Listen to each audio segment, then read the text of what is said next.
In every corner of the world, there are places people avoid, streets never walked after dark, houses whispered about in trembling voices, and stories passed on like warnings. But sometimes, the danger doesn't wait for night to fall. Sometimes it walks beside you in the light of day. And sometimes, nightmares are not just dreams. They're a warning. This is the story of 3 terrifying encounters. Real stories where nightmares didn't end when morning came. They stepped into reality, leaving behind fear, scars, and questions that may never be answered. Let me take you to the first story, a story about Ella. Ella was no stranger to darkness. Not the kind you see when the sun goes down, but the kind that follows you even in broad daylight. She was born in a remote town where most houses were made of rotting wood and rusted tin roofs, where life was more about survival than living. Her mother died when she was 6, and her father, unable to handle grief, vanished weeks later. Some say he left for work and never came back. Others whispered that he was taken, raised by an old, distant aunt who never spoke unless necessary. Ella grew up in silence. At school, she was the quiet girl, the one in faded clothes, always sitting at the back, her eyes heavy like she carried a lifetime of secrets.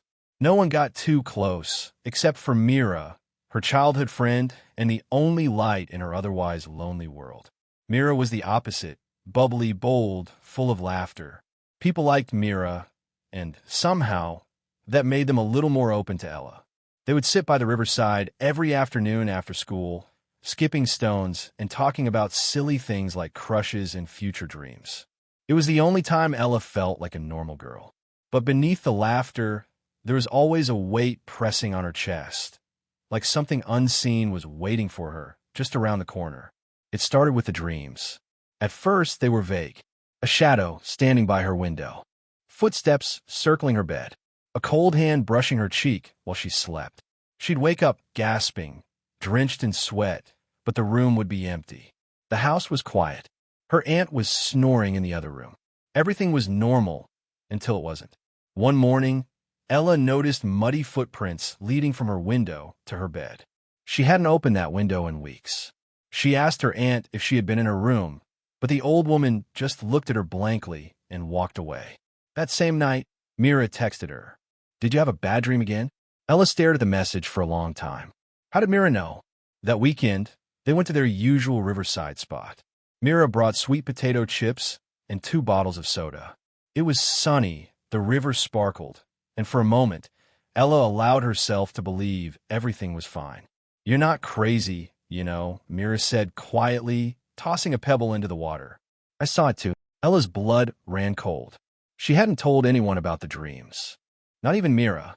The man with no face, he was standing at the foot of my bed. That was the first time anyone had confirmed what Ella feared. This wasn't just in her mind. Over the next few nights, the dreams turned violent. She was being dragged into the forest, her arms clawing at the soil, screaming for help as invisible hands pulled her deeper and deeper. Every morning, new scratches appeared on her legs. She even tried sleeping with her door locked, a Bible under her pillow. It didn't help. Then came the whispers. They started at 3:15 a.m., sharp, a time she now dreaded more than anything. At first, just muffled voices outside her window. Then they were inside her room, hushed words in a language she didn't understand, but they felt old, angry, and hungry. One night, she recorded the sounds on her phone. When she played it back the next morning, it was just static. But at the end of the clip, a faint voice whispered her name. "Ella." She tried showing it to Mira, but the file was gone. Mira tried to comfort her, saying maybe it was all stress. Maybe grief was playing tricks on her mind. But her voice lacked conviction. The fear in her eyes told a different story. One day after school, Ella went home to find her aunt sitting stiffly in the living room, eyes wide open, muttering the Lord's Prayer over and over. When she touched her, her aunt screamed, a deep, guttural scream that didn't sound human. For a moment, her eyes turned completely black. She was taken to the hospital. The doctors said it was a stroke, but Ella knew better. She wasn't the only one being haunted now. Determined to understand what was happening, Ella started researching local legends. That's when she stumbled upon the story of Aldea del Silencio, a cursed part of their village where decades ago, people had reported dreams becoming real. Children who spoke of monsters vanished. Adults who laughed at the tales went mad. The village elders buried the story, calling it nonsense.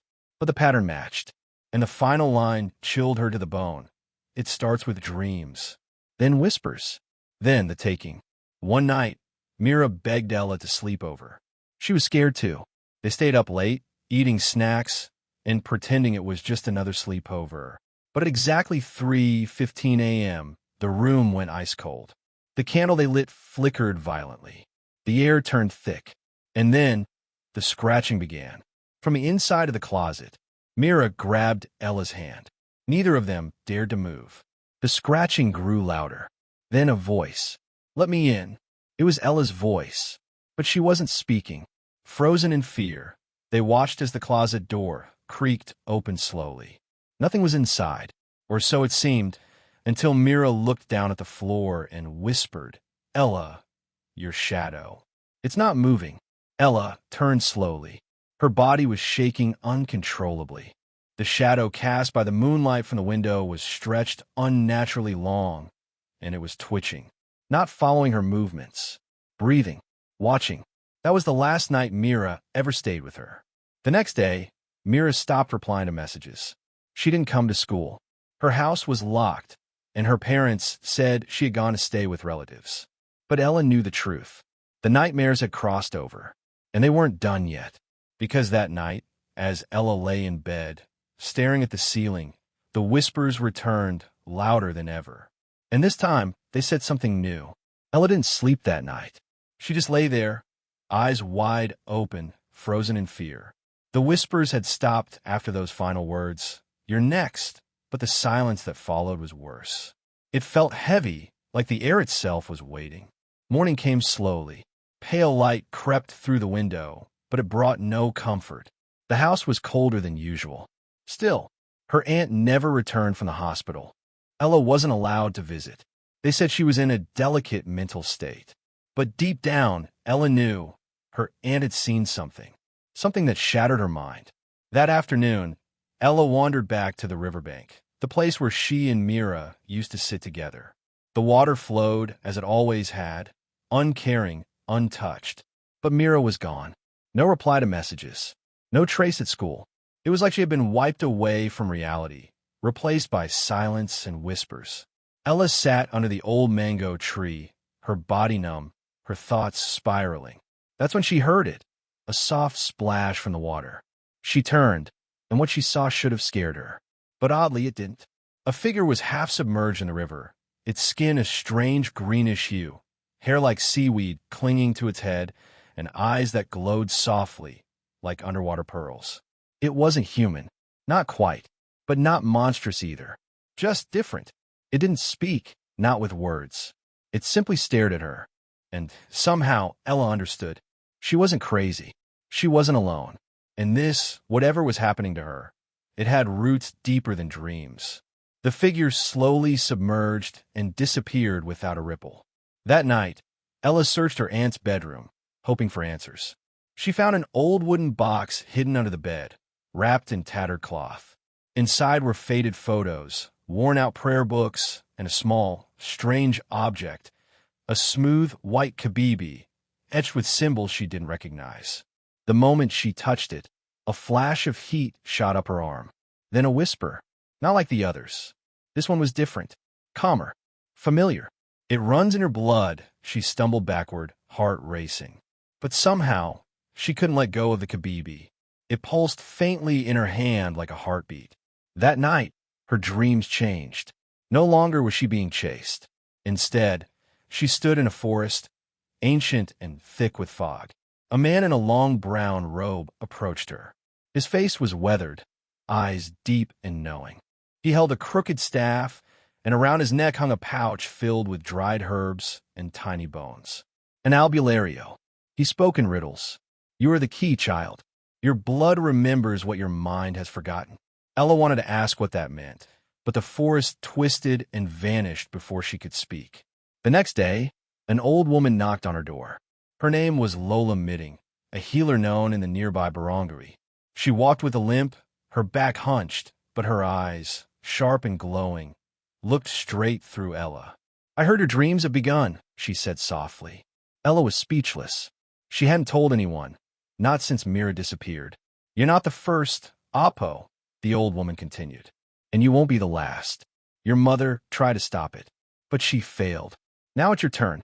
Ella's voice finally broke through. "Stop what?" Lola, emitting, glanced at the sky, then slowly entered the house, sitting by the flickering candle on the table. "The curse."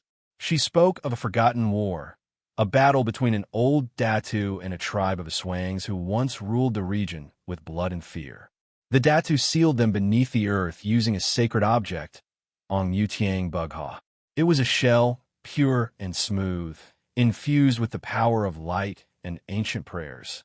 Only those born under the cursed bloodline could wield it. Ella's family, it turned out, descended from the Datu's last daughter, the only survivor after the battle. The women in their bloodline were chosen to guard the Mutia and keep the seal strong. But Ella's mother, she had failed. She didn't believe, Lola whispered. She thought it was just old stories, until it was too late. Ella remembered her mother's final days, how she cried in her sleep, how she burned herbs in the corners of the house, how she kept a rosary in one hand and an old shell in the other. She died suddenly, no cause ever found. Ella had only been 6. She didn't understand. Until now. "But why me?" Ella asked, voice trembling. "I don't want this." Lola, emitting, nodded slowly. "No one ever does.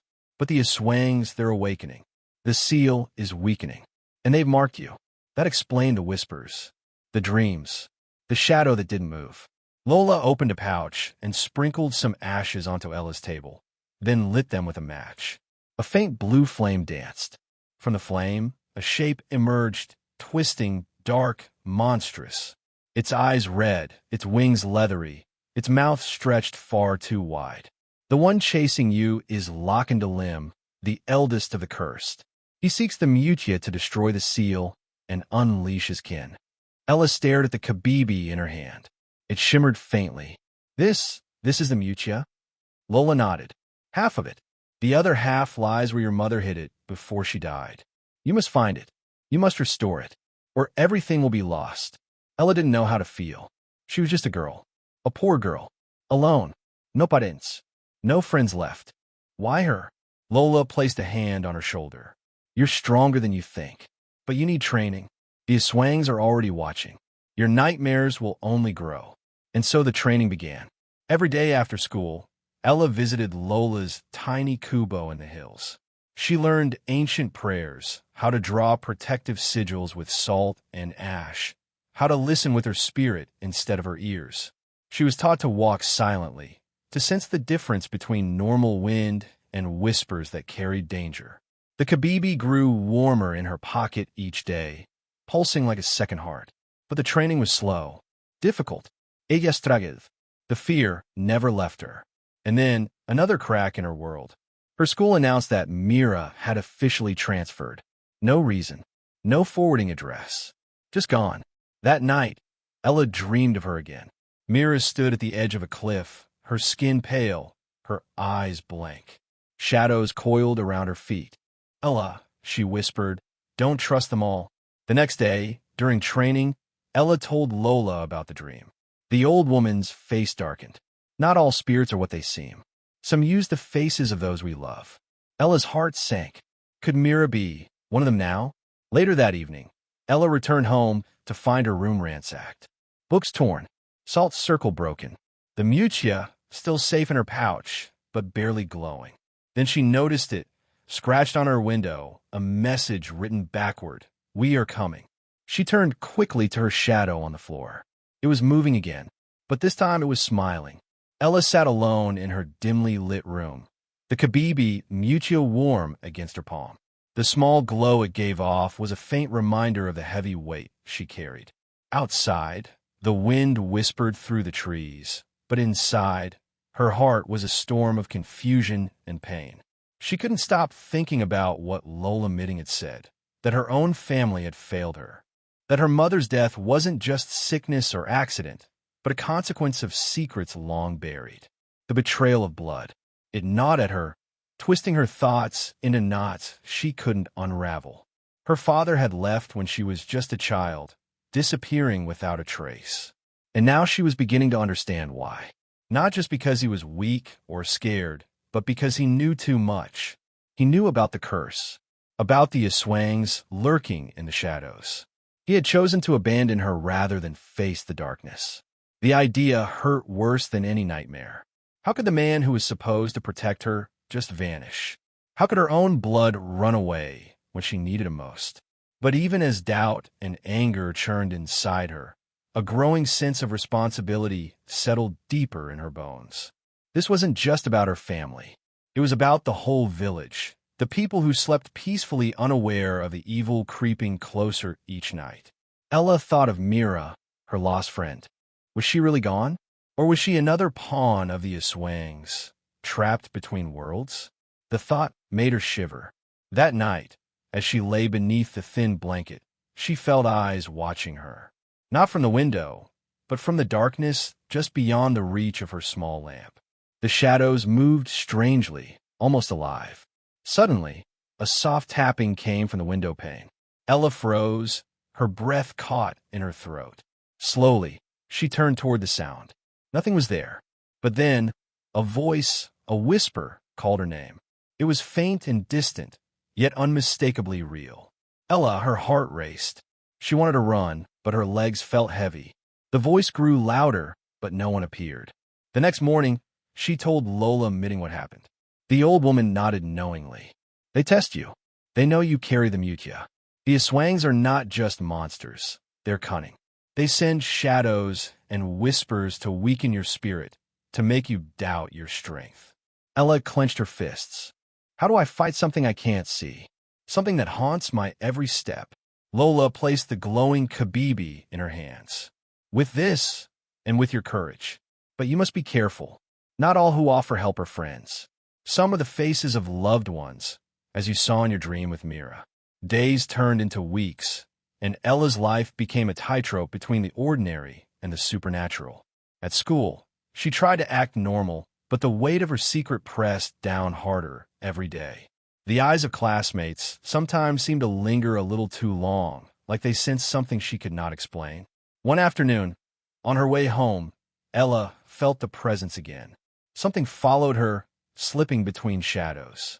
Her breath hitched as she quickened her pace, heart pounding in her chest. She dared glance back. A figure stood near the alley, a man with dark eyes that glinted unnaturally. His smile was cold and wide. He did not move, but his gaze was heavy, filled with hunger. Ella didn't stop. She ran. That night, when she finally caught her breath, Lola Mitting was waiting at her door. You were followed, she said softly. Ella nadith. He was there, watching.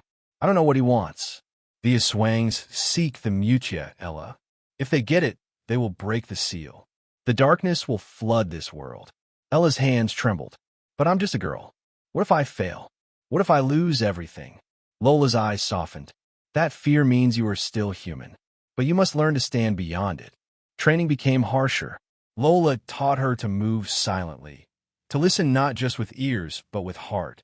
They practiced ancient chants, salt circles, and rituals to protect her home. But with every lesson, Ella felt the darkness pressing closer, like a storm gathering on the horizon. Her dreams grew darker too.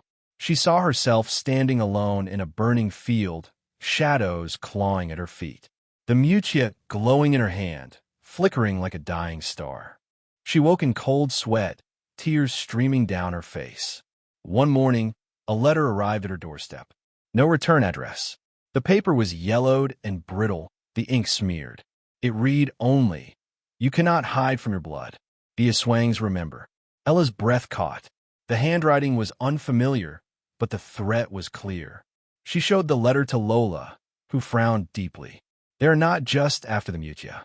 They want to break your spirit. Ella wanted to scream, to run away. But the thought of her mother, of Mira, of the village sleeping peacefully under a false sense of safety, held her still. That night, she ventured to the riverbank once again, clutching the kabibi. The moon was high, casting silver light on the water. The greenish figure appeared again. This time, it spoke, not with words but with feelings. Ella felt a calm wash over her. The creature was no enemy. It was a guardian, a shokoi, a protector of forgotten waters, tied to the curse and the mutia.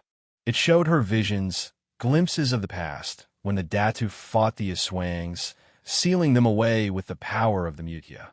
But it also showed the price, a bloodline cursed to carry the burden forever. Ella saw her mother standing alone, battling shadows, then falling, clutching the other half of the mutia tightly. The shokoi's voice was clear in her mind. You must unite the mutia. Only then can the curse be held again. Ella swallowed hard. The pieces were coming together. Her destiny was no longer a choice. It was a path she must walk, alone or not. The next days were filled with strange encounters. At school, whispers followed her. Shadows flickered in the corners of her vision. And one night, as she walked home, a pack of dark shapes crossed her path, moving like smoke and eyes. She ran faster than ever, heart pounding. Back at Lola's, the old woman handed her a small, carved dagger. For protection, it's not just the mutia you must wield. You must defend your life. Ella clutched the blade, feeling its weight and cold steel. Fear still lingered, but so did a flicker of fierce determination. Her mind swirled with questions and pain. Why had her family abandoned her? Why was she left to fight this dark legacy? But she also knew she had no choice. The world she had known was gone. In its place stood a shadowed battlefield where every step could be her last. And somewhere in the night, the laughter of the Aswangs echoed, mocking, relentless. Ella looked at the Kabibi, then at the carved dagger. Her fight was just beginning. Ella's days grew darker and heavier as the shadows lengthened around her life.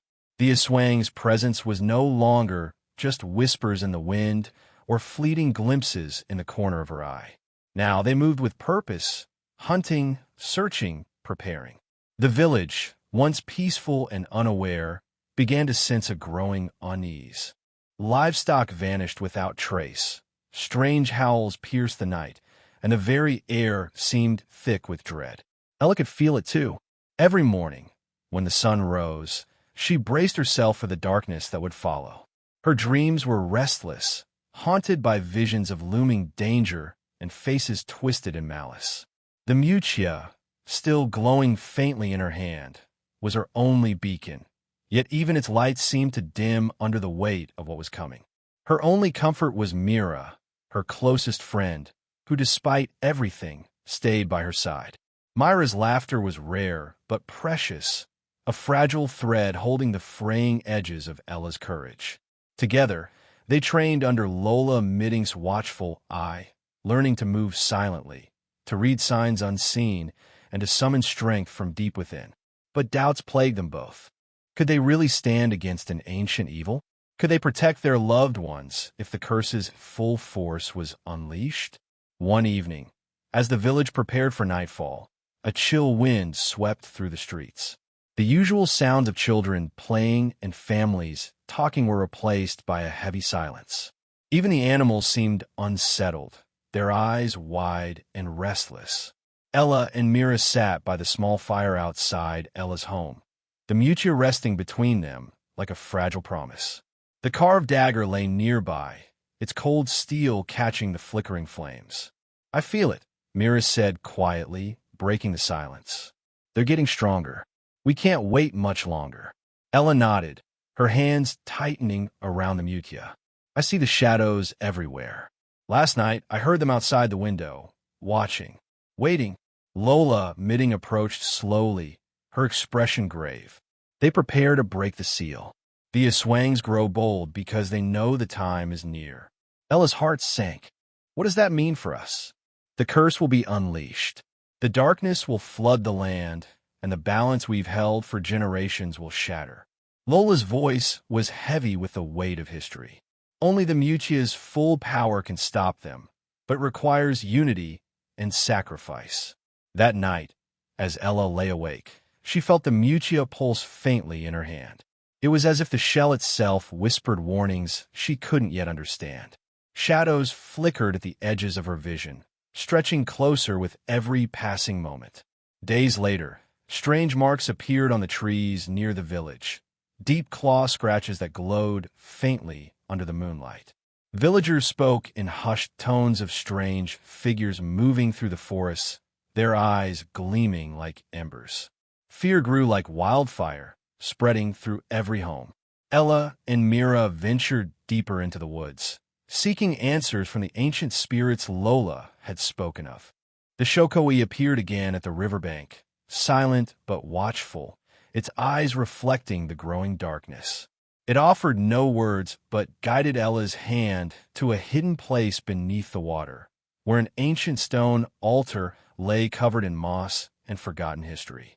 There, inscribed in old script, was a prophecy that a chosen bearer of the Mutia would face a night where the sky would bleed and the Aswangs would rise in full fury. The altar seemed to pulse with energy, warning of an approaching storm. Ella felt the weight of destiny pressing harder against her chest. The village needed her, but inside, her fears multiplied. What if she failed? What if the darkness consumed everything she loved? Mira, sensing her friend's turmoil, squeezed Ella's hand. "We face this together. You're not alone." But even with Myra's steadfast support, doubts lingered in the quiet moments. Ella missed her mother terribly, the woman who had fought before her and lost. She wondered if her own strength was enough to carry on the fight. As the days edged closer to the prophesied night, the signs grew more ominous. Strange lights flickered in the sky. Animals fled the village. Even the wind seemed to carry whispers of warning. One evening, Ella awoke to a terrible sound, a low, guttural growl that shook the very ground outside her window. She looked out to see dark figures moving through the shadows, their eyes blazing with hunger and rage. She grabbed the mutia and dagger, heart pounding, ready for what was to come. But in that moment, a chilling voice echoed in her mind, a promise of pain and destruction. The Aswangs were no longer hiding. They were coming for her, for the mutia, for the soul of the village itself. Ella took a deep breath, steeling herself for the battle ahead. The night was almost here, and the nightmare was just beginning. Ella's heart pounded fiercely as the blood-red sky loomed above the riverbank. The stone altar beneath her feet seemed to pulse with an ancient power, its mossy surface cold and alive. Beside her, Myra's grip on her arm was steady, but even she could not hide the fear in her eyes. The Aswangs were close, closer than ever before, and the night air thrummed with restless energy. But then, something unexpected happened. From the shadows, a figure emerged. Not one of the monstrous Aswangs, but a man. His clothes were worn, his face pale and lined with worry, yet his eyes shone with a strange intensity. Ella's breath caught. It was her father. She hadn't seen him in years. She thought he had abandoned them all, leaving her mother to face the curse alone. But now, standing before her in the eerie glow of the mutia, he looked different, haunted but resolute. "Ella," he said, voice trembling but firm.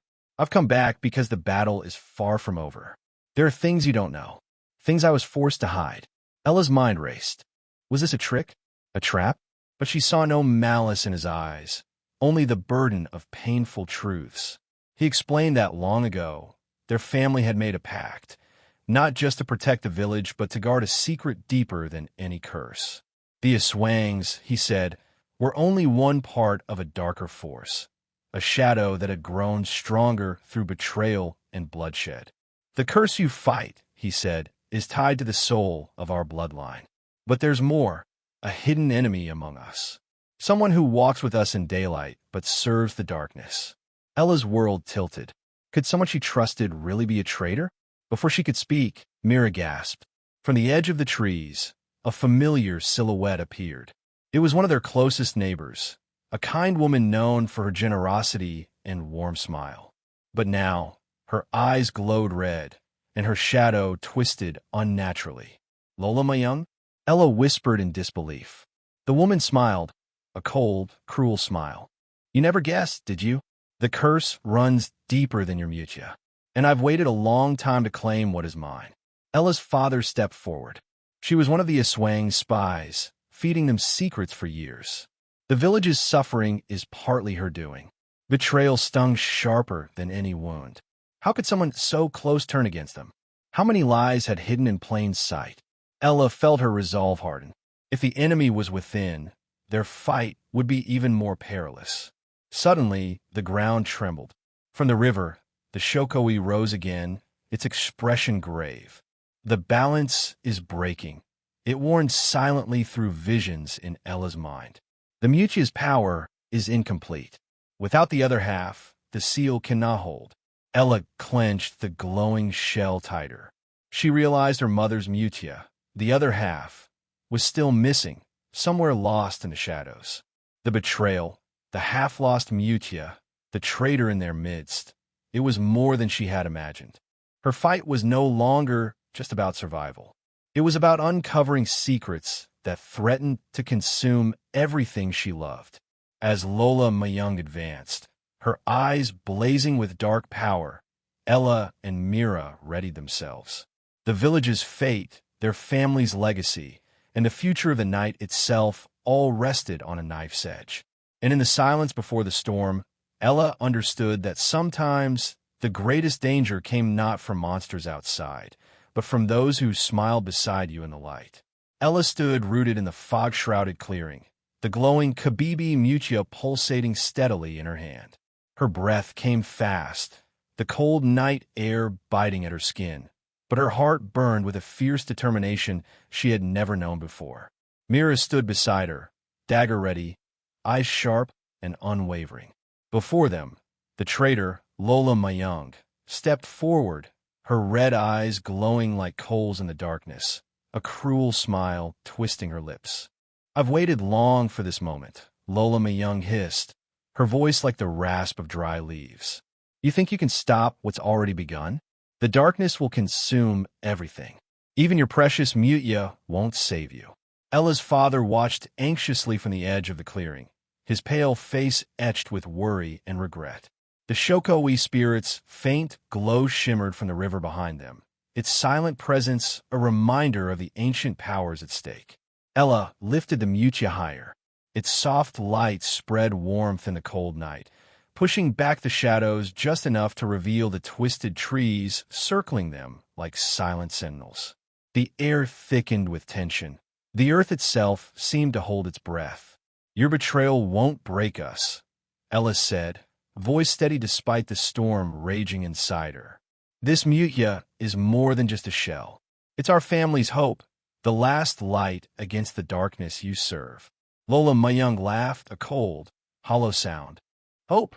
You're clinging to illusions, child. The curse is unstoppable, and soon you'll be nothing but a memory." With a sudden movement, she unleashed a swirl of dark energy from her hands, black tendrils twisting like smoke toward Ella and Mira. The girls dodged quickly, heartbeats racing as the first clash began. Ella felt the Mutia respond, a warmth blossoming through her fingers, growing brighter as if it were alive. She focused, channeling all her fear, anger, and love into its glow. The light pushed back the shadowy tendrils, dissolving them into the mist. Mira struck from the side, her dagger gleaming as she lunged toward Lola Mayung.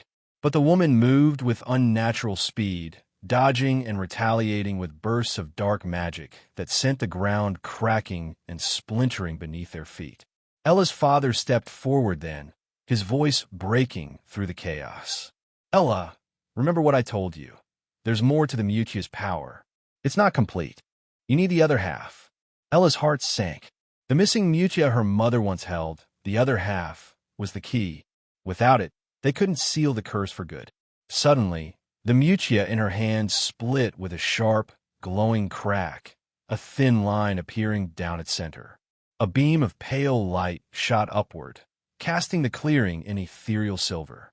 From the river's edge, the Shokoi spirit's form grew brighter, its voice echoing in Ella's mind, urging her onward.